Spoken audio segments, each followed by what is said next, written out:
Hey guys, my name's Anthony. And I'm Robert Gianni.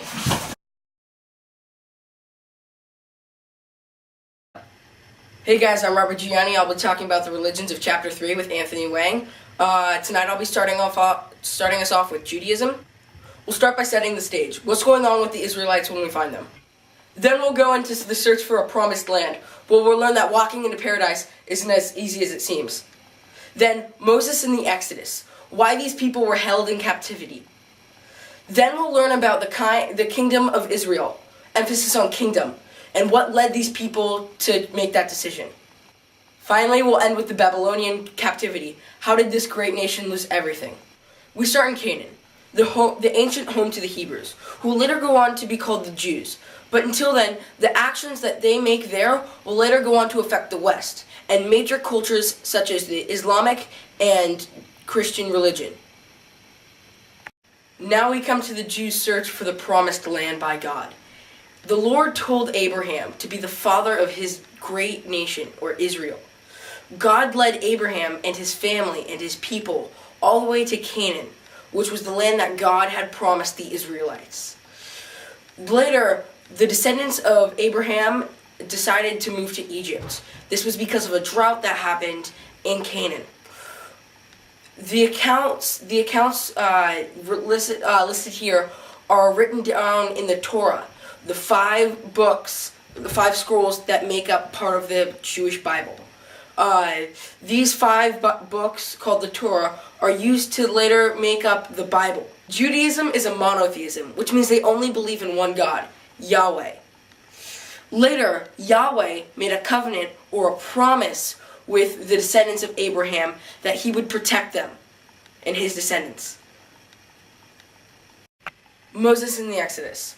While living in Egypt due to the drought back in Canaan, the Egyptians enslaved the Israelites and put them to work, making them work and build their statues and other monuments.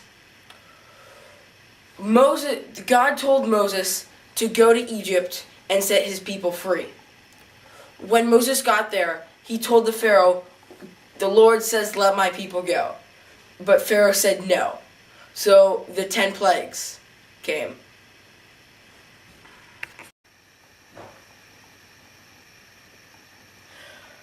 As their numbers began to decrease, the last 12 tribes of Judah united under the 3 kings, Saul, David, and Solomon.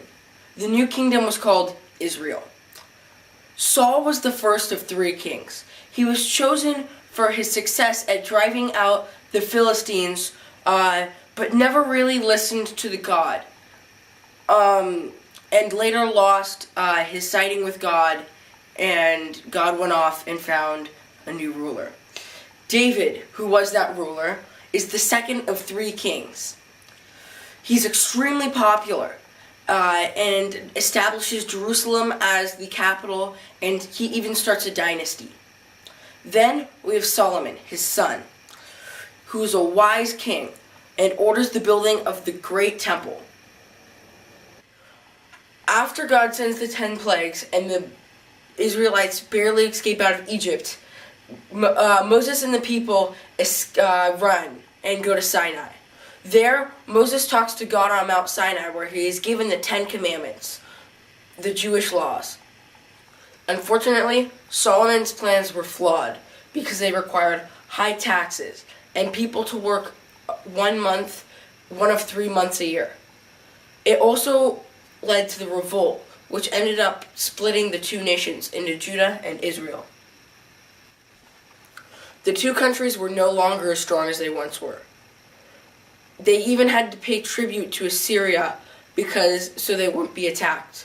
Unfortunately, the tribute wasn't enough, and eventually both countries were mercilessly attacked and fell to the Babylonian Empire.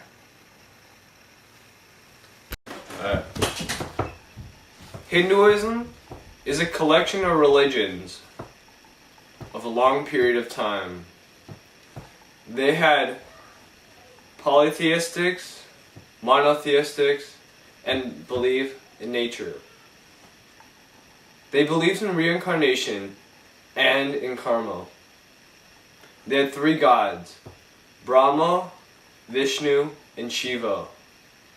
They were the creator, the protector, and the destroyer of the world.